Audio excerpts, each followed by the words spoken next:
खुलुमबाय गिबियावनो खुलुमबाय आंनि मुङा जादों श्री बिलम्ब बर' दाखालि मोनाबिलियाव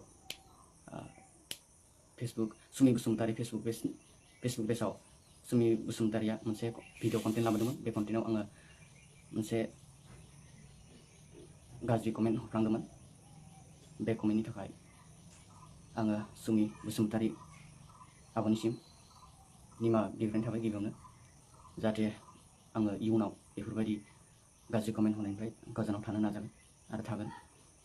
लोगोसे आंनि बे कमेन्टखौ जायफोरा नुनानै गाज्रि मोनदों आरो दुखु मोनदों बिसोरनिसिमबो आं गासैनिसिमबो निमाहा बिनाय थाबाय।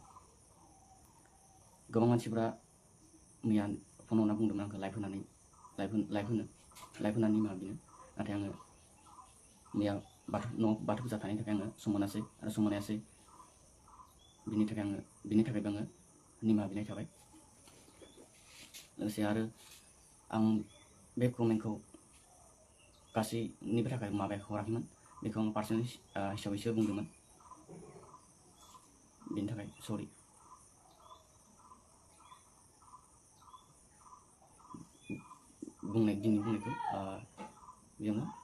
आंनि बुंनायखौ बेयावनो फोजोबनाय जाबाय।